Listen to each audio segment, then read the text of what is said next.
नमस्कार, एक बार फिर स्वागत है आपका आप ही के चैनल एजुकेशन बाय डॉक्टर शमा के इस नए संस्करण में।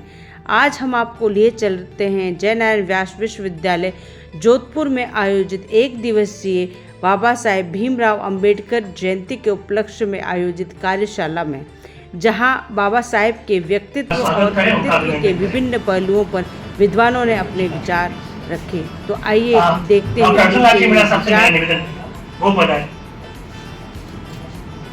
और सर सॉल उड़कर उनका स्वागत करें, उनका अभिनंदन करें।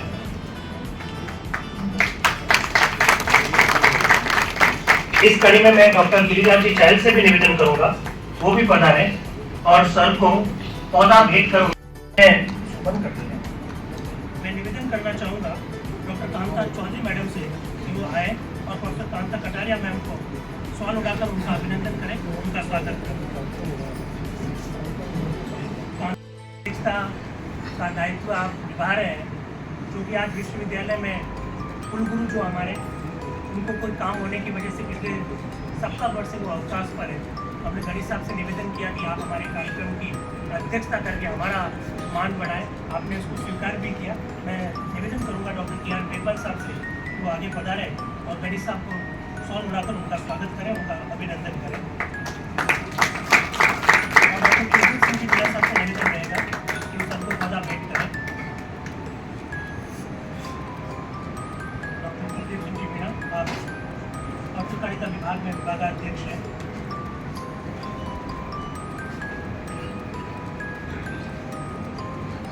हमारे अम्बेडकर अध्ययन केंद्र के मूल निदेशक डॉक्टर भरत कुमार जी से मेरा निवेदन रहेगा कि उस सर को स्मृति चिन्ह भेंट कर उनका अभिनंदन करें।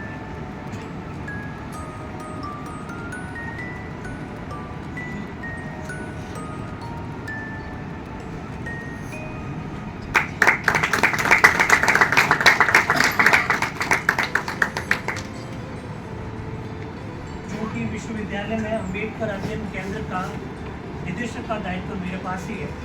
मुझे ही आदेशित किया गया कि मुझे ही औपचारिक स्वागत करना है सभी अतिथियों का।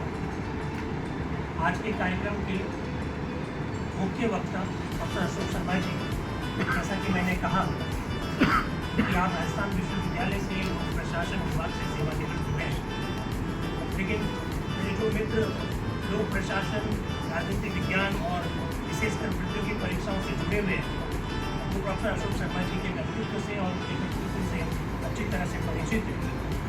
उनका ये ग्रुप तो ये है ही है। इसके अलावा इस कार्यक्रम में आपको मुख्य वक्ता के रूप में बुलाने का एक और कारण है। हमारा अम्बेडकर अध्ययन केंद्र पूरे भारत में ऐसे 3 पहलों के लिए जाना जाता है, जो न केवल हमारे यहाँ से पहल हुई है, बल्कि उसके बाद में कहीं और से भी वो काम नहीं हुआ। हमने सभी बाबा साहब डॉक्टर बी.आर. अम्बेडकर के विचारों का किस तरह से आपने प्रचार प्रसार किया, उस संदर्भ में मैं आपसे बात करना चाहूँगा। इनके लिए जो केंद्र ने, जैसा समिति ने कहा, उस तरह से जो अभिनंदन पत्र जो तैयार किया, उसको मैं पढ़कर आपके सामने रखना चाहूँगा। बाबा साहब डॉक्टर बी.आर. अम्बेडकर के विचारों के अनुरूप राष्ट्र निर्माण के सपने को लेकर आगे बढ़ने वाले प्रोफेसर के.एल. रैगर जी का जन्म जयपुर जिले के छोटे से गांव मांझीपुरा में 25 जनवरी 1966 में हुआ। माता श्रीमती धनी देवी और पिता श्री प्रभु दयाल जी के कनिष्ठ पुत्र प्रोफेसर किशोरीलाल जी रैगर की प्रारंभिक शिक्षा सरकारी विद्यालय में हुई। काला डेरा जयपुर से 1985 में स्नातक करने के बाद राजस्थान विश्वविद्यालय में M.A. M.Phil और PhD की डिग्री आपने प्राप्त की। साथ ही कोटा विश्वविद्यालय से BJ में आपने स्वर्ण पदक भी प्राप्त किया। अपने जन्मदिन पर 25 जनवरी 1992 को आपने जयनारायण व्यास विश्वविद्यालय जोधपुर में हिंदी विभाग में सहायक आचार्य का पद ग्रहण किया।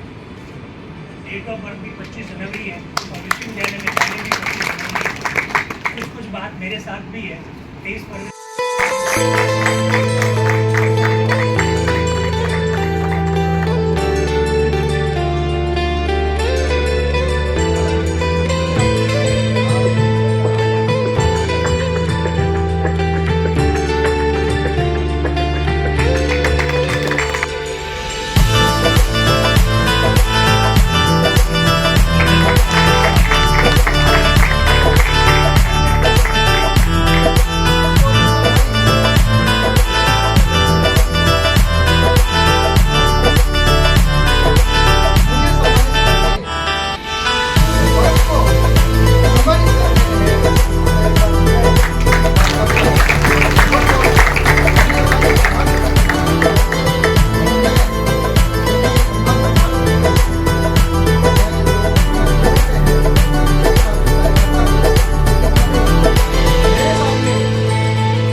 ज्ञान और मेरा अध्ययन नहीं है इस विषय में, तथापि फर्स्ट नाम से बुलाना मुझे अच्छा लगता है। मैं इसे दिनेश गहलोत नहीं कह रहा, मैं दिनेश ही कह रहा हूँ।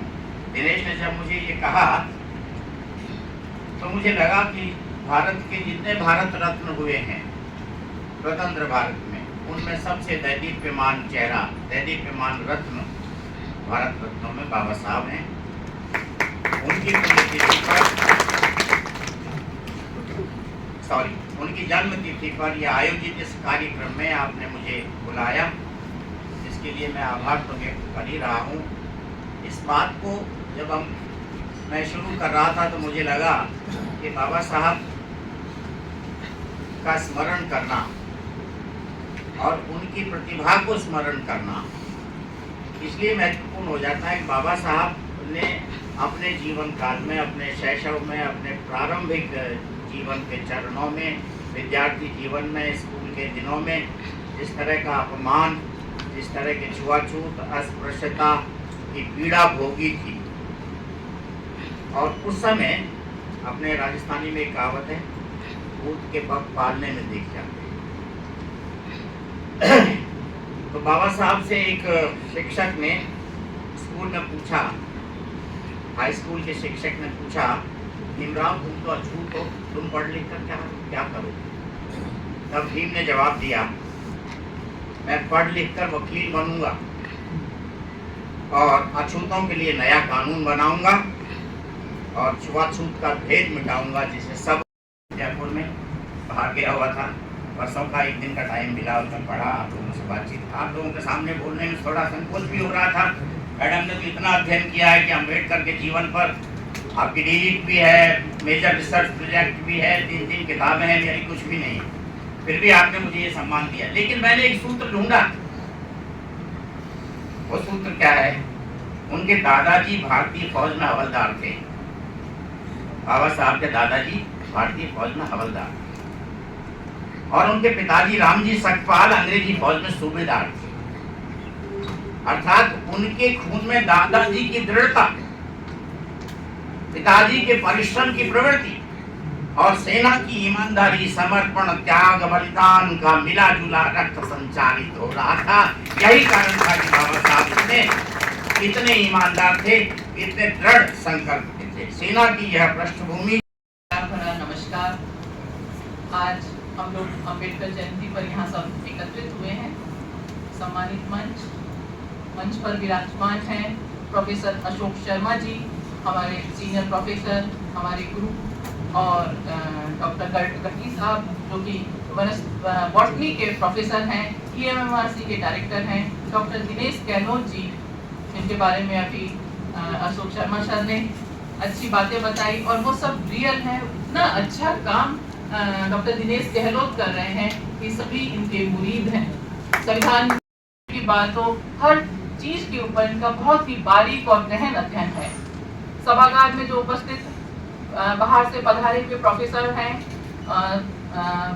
वो इंग्लिश में प्रकाशित हैं अम्बेडकर राइटिंग्स एंड स्पीचेज, या उसकी हिंदी में प्रकाशित संपूर्ण वाग्मय का जिन्होंने अध्ययन किया है, वो इस बात को स्वीकार करते हैं कि डॉक्टर भीमराव अंबेडकर राष्ट्र निर्माता हैं।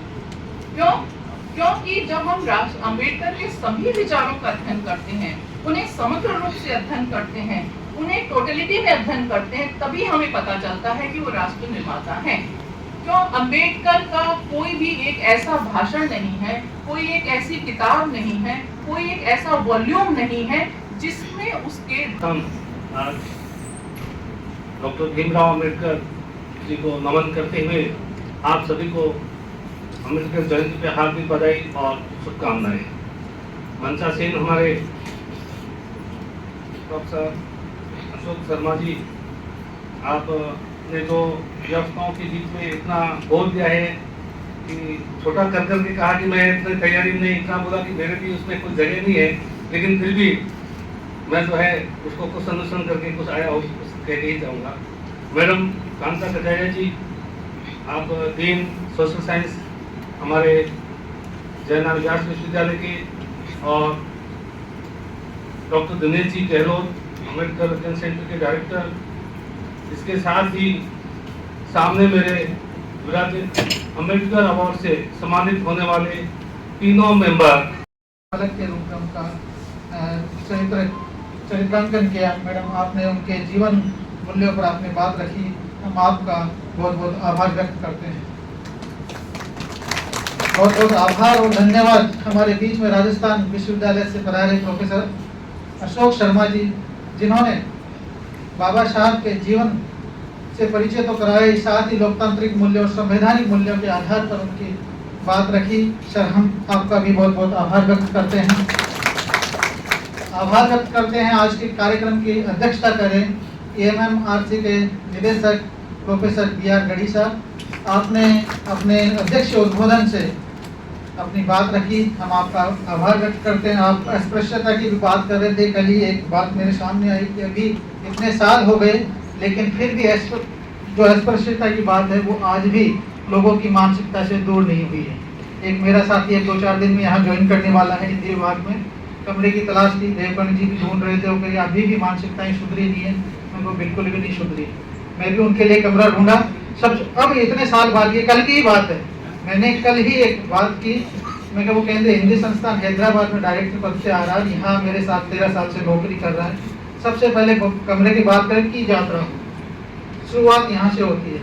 फिर मैंने हालांकि मेरे पड़ोस में कोई बात की, लेकिन वो कहा कि बेटी मेरे को भी इतने साल हो गए यहाँ रहते हुए, कुछ देखा मैं किस जाति का हूँ, किसी ने कभी पूछा नहीं आपसे, मगर मैं उससे भी नीची जाति की बात करते हो, तो मेरे में आपको कुछ ऐसा लगा कि आपको किसी प्रकार का यहाँ पर कोई समस्या आई हो, कुछ आई हो, कि रक्षावाद से कोई नहीं आई, मगर वो समाज वो भील है के सदस्य भी है।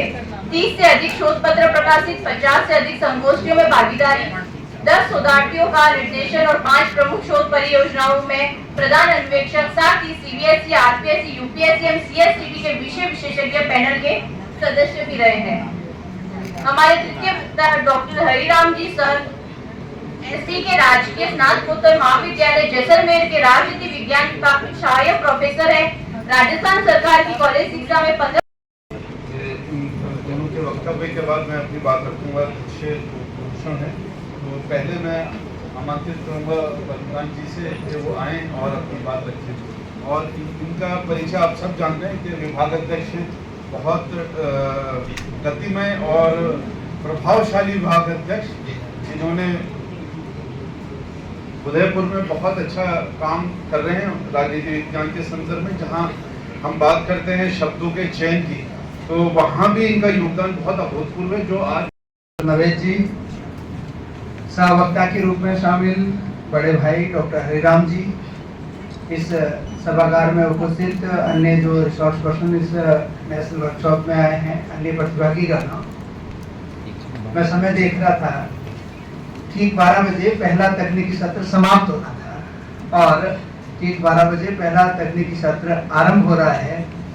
के द्वारा प्राप्त किए गए पदों से या पैसों से या कोई ऐसी पीढ़ीगत विरासत थी कि जिस विरासत के माध्यम से अम्बेडकर महापुरुष हुए।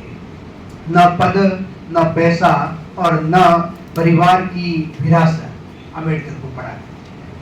अम्बेडकर को इतना बड़ा हुए कि इतने 1000 आयाम आज इस देश में और दुनिया में अम्बेडकर के नाम से होते हैं। बहुत सारे लोग ये कहेंगे कि अम्बेडकर सुना है। मैं अपनी बात विस्तार से रखना चाह रहा था, दिनेश जी ने मुझे कहा भी था, मैं 3 टुकड़ों में अपनी बात रखना चाह रहा था कि राष्ट्र निर्माता के रूप में डॉक्टर अम्बेडकर को हम देख रहे हैं, तो राष्ट्र निर्माण की प्रक्रिया क्या है और अम्बेडकर कैसे राष्ट्र निर्माण के बारे में सोचते हैं।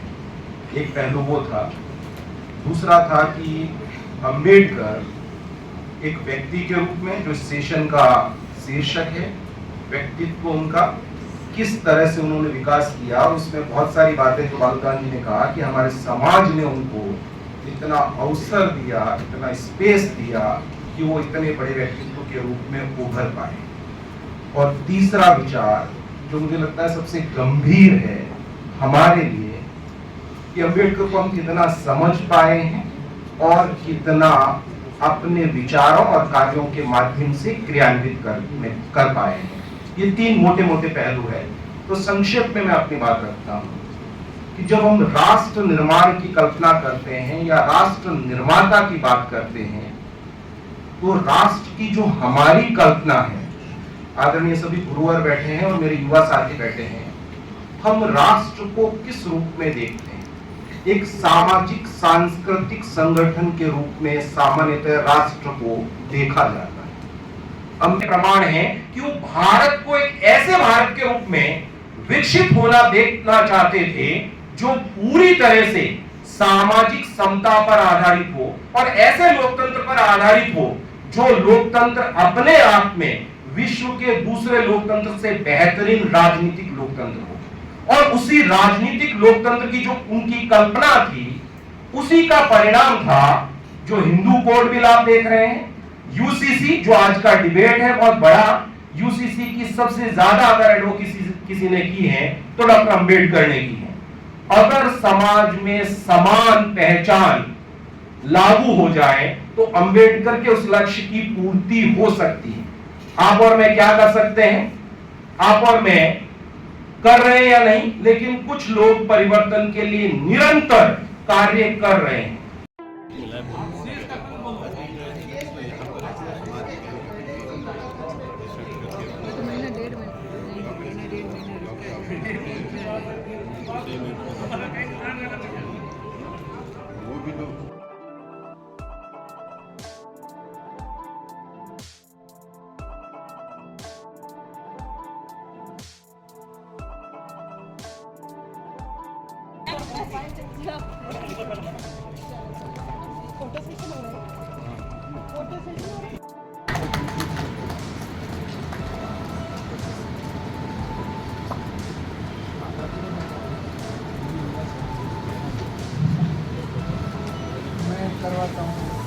इसी के साथ हमारे सत्र की दूसरे सत्र की शुरुआत हो चुकी है। इस सत्र की अध्यक्षता करेंगे professor Meena Bhatia ji. Ma'am, the stage is all yours.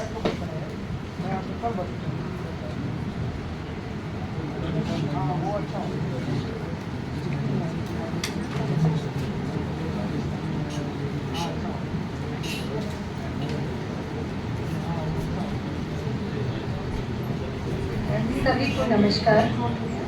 आज इस एक दिवसीय राष्ट्रीय कार्यशाला में हम सभी लोग एकत्रित हुए हैं डॉक्टर भीमराव अंबेडकर के जीवन, उनके चरित्र और राष्ट्र निर्माता के रूप में उनके योगदान और योगदान का जो उनका एक बहुत बड़ा अदृश्य और दृश्य दोनों चीजों में एक बड़ा जोनर जो हमें दिखाई देता है।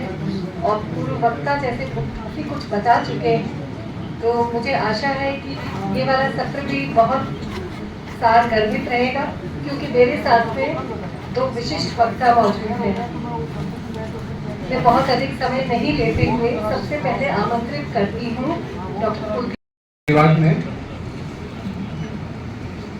डॉक्टर भीमराव अंबेडकर कर्मचारी कल्याण संघ एवं अंबेडकर अध्ययन केंद्र जयनारायण व्यास विश्वविद्यालय जोधपुर द्वारा आयोजित इस राष्ट्रीय कार्यशाला के इस सत्र में मंच पर विराजमान परम आदरणीय प्रोफेसर मीना भटिया जी, भाई डॉक्टर मुक्त होने के लिए हम संघर्ष कर रहे थे, दूसरी तरफ जो आर्थिक विषमता थी, जो आर्थिक या जो सामाजिक विषमता थी, उससे भारत जूझ रहा था।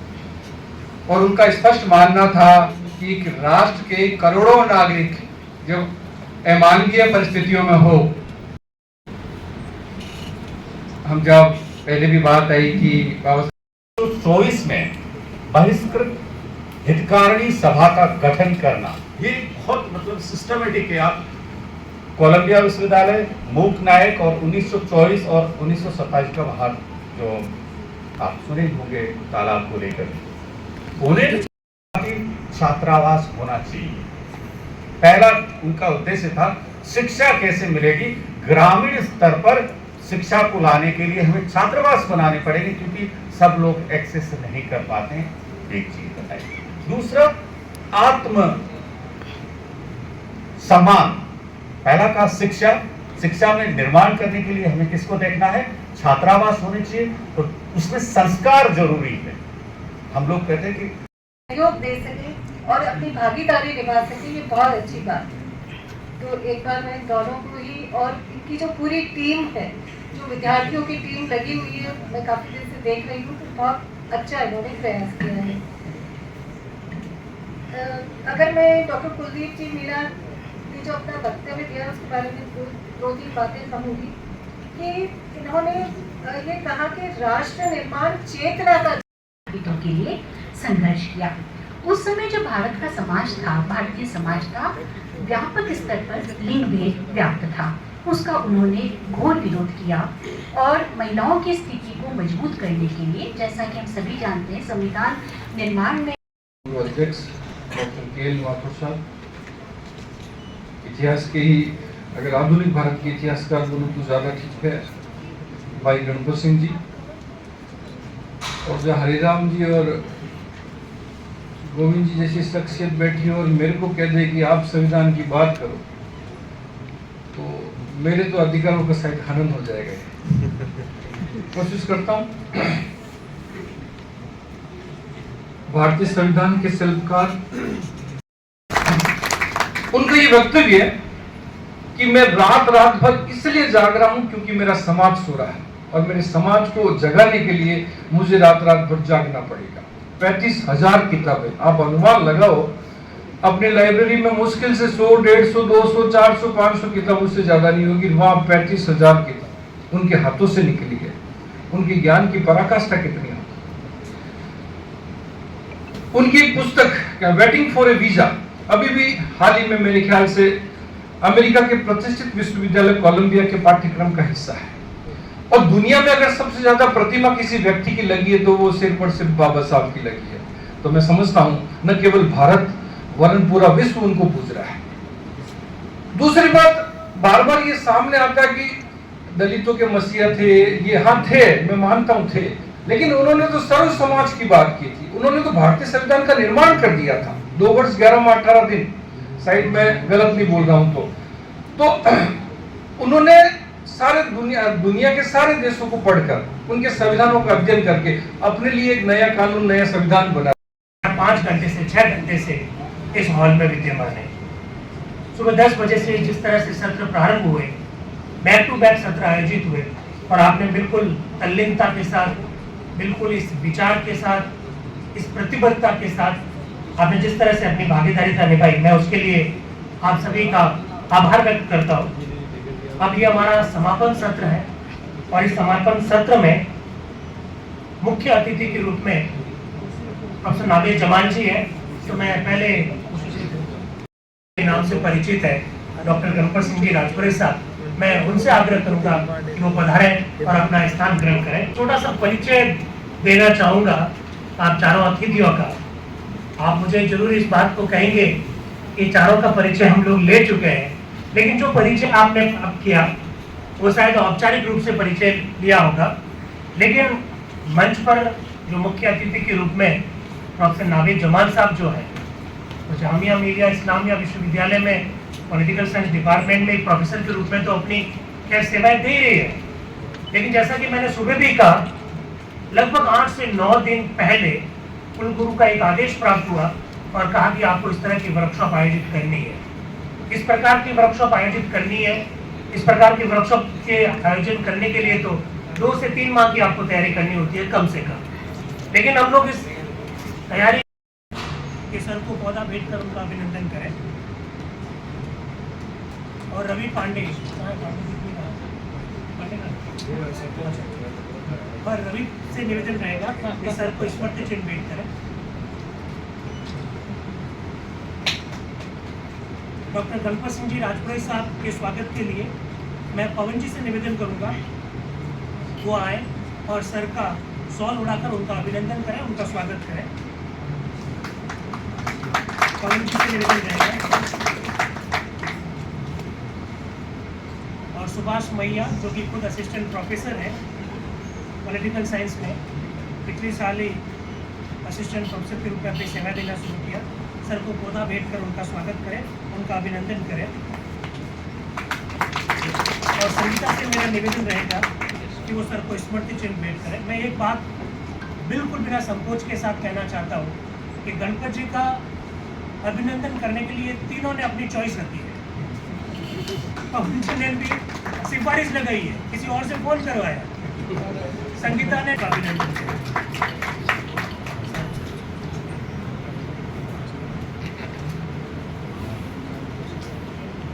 इसी कड़ी में कमल प्रजापत से मेरा निवेदन रहेगा वो भी आए और सर को स्मृति चिन्ह भेंट कर उनका स्वागत करें, उनका अभिनंदन करें।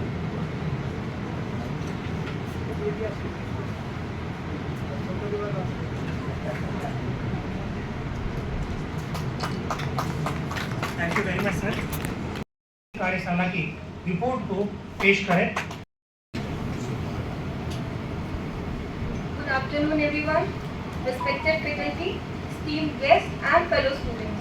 Today on the 14th of April, we gathered at Brihaspati Bhavan to commemorate the birth anniversary of Dr. B.R. Ambedkar through a national workshop organized by Dr. Bhimrao Ambedkar Karmachari Kalyan Sangh and Ambedkar Study Center directed by Sir Dinesh Kumar Bailon sir, JNU Jodhpur, on the theme Dr. B.R. Ambedkar as a Nation Builder, which was sponsored by PM Usha scheme. My name is Kanika Singh Bhatia and it is my privilege to present the consolidated report of today's intellectual deliberations. Firstly, before the inaugural session, Professor K.R. Raigar sir were honored with the Ambedkar Samman, and then we begin with the inaugural session. The day began with a formal inauguration. Our keynote speaker और doctor Jogendra मंडल वंचित रहे, लेकिन अम्बेडकर को उपलब्ध हुआ और उस पृष्ठभूमि में और उस प्लेटफॉर्म ने भारत को डॉक्टर भीमराव अम्बेडकर कर्मचारी संघ तथा अम्बेडकर अध्ययन सर्किल के द्वारा आज अम्बेडकर साहब की जयंती के अवसर पर एक दिवसीय सेमिनार आयोजित किया जा रहा है। इसके समापन सत्र के दौरान मेरे साथ मंच पर विराजमान बालूदानी साहब, साथ में बैठे हमारे केशवराम जी सर और साथ में बैठे नाविद जमाल सर और दिनेश जी गहलोत सर, सामने बैठे हुए हमारे सीनियर साथी गोविंद जी सर, हरिराम जी सर, ललित जी सर, ईश्वर जी और बहुत सारे साथी लोग और मेरे साथ डीवी साहब से मिले। और जब वो भारत से डीवी साहब से मिलने के लिए जा रहे थे तो दुर्भाग्य से 1952 की बात है, वो रोम के आसपास थे। उस समय डीवी साहब की डेथ हो गई थी और उन्होंने अपनी पत्नी सावित्री जी को एक खत में ये बात लिखी भी थी कि मैं जा रहा था लेकिन दुर्भाग्य से मैं मिल नहीं पाया।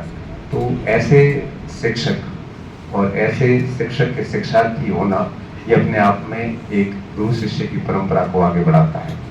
उन्होंने सीखा था कि राष्ट्र जो होते हैं, राष्ट्र का रूप क्या है, राष्ट्र बनता कैसे है। संविधान सभा की एक बहस का किस्सा मुझे याद आता है और जब दिनेश जी सामने हो तो कुछ बात करना उस पर गुस्ताखी माफ करने जैसा सर, वहां पे एक बात चली कि भारत के लोग, ये जब शब्द शामिल किया जा रहा था तो कुछ लोगों को उस पर आपत्ति थी। इसको आपत्ति थी ये तो सर आपको बेहतर बता पाएंगे, बच्चों को तो और विद्वान साथियों को खैर पता होगा। तब के लिए नहीं है, ये भाव को मन में ले जाने के लिए है। तो जब आप सब यहाँ बैठे हैं इस अवकाश के दिन, तो ये अवकाश नहीं है, कुछ प्राप्ति का दिन है। जैसे बाबा साहब भीमराव अम्बेडकर ने जो कुर्बानी दी देश के लिए, तो वो लीफ ट्रिनिटी थी। अमृतकाल में जैन ट्रिनिटी आई, जनधन, आधार, मोबाइल टेलीफोनी। लेकिन बाबा साहब को तभी पता था आज़ादी की जब लड़ाई चल रही थी कि लीफ ट्रिनिटी क्या है, लिबर्टी, इक्वालिटी, फ्रेटर्निटी, यानी समान। जब हम स्वतंत्रता की बात करते हैं, क्या हम स्वतंत्र हैं? जब हम समानता की बात करते हैं, क्या घर में, और ये मूल बात है कि घर से चैरिटी बिगिंस एट होम, आप कितने समानता को अपने घर में वो भाव ला रहे हैं। और तीसरी जो सबसे बड़ी कमी है आज समाज में, जो बाबा साहब दे गए, बंधुत्व की। एक ही घर में हम एक साथ रहने को तैयार नहीं है। एकता कपूर ने तो प्राइम व्यवस्था की, रुपी कहां से कहां आई है। जब मैं पहली बार 20 साल पहले यूरोप गया था, यूरो 48 का था रुपी का। आज हमारा यूरो पौंड के पति, जो पुरुष प्रधान समाज को हम कोसते हैं इतना, यदि उस समाज में इन लॉ यानी माँ अपनी सास को सास न समझ के अब समय की वैसे कमी है और मेरी स्थिति जो महाभारत का युद्ध शुरू हुआ था उस समय अर्जुन की थी, तो सभी महारथी सामने खड़े हैं, भीष्म पितामह है, गुरुदेव है, इनके सामने मैं कैसे हथियार? तो यहाँ सभी बड़े बड़े महारथी मंच पर भी विराजमान है और सामने भी विराजमान। आज इस राष्ट्रीय कार्यशाला की मुख्य अतिथि नाविद सर, इस कार्यक्रम की पूरी जो है धुरी जैसे डॉक्टर दिनेश जी, हमारे मित्र बालूजान जी, हमारे से पधारे अंकुश सिंह जी, और सामने विराजमान हमारे मित्र हरिराम जी, ईश्वर जी, मैडम विराज गए।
आशा है आज का कार्यक्रम आपको पसंद आया होगा। पसंद आए तो लाइक करें, चैनल को सब्सक्राइब करें और कमेंट्स करें। फिर मिलते हैं ऐसे ही किसी कार्यक्रम में। तब तक के लिए अनुमति दीजिए डॉक्टर शमा को। शुक्रिया, धन्यवाद।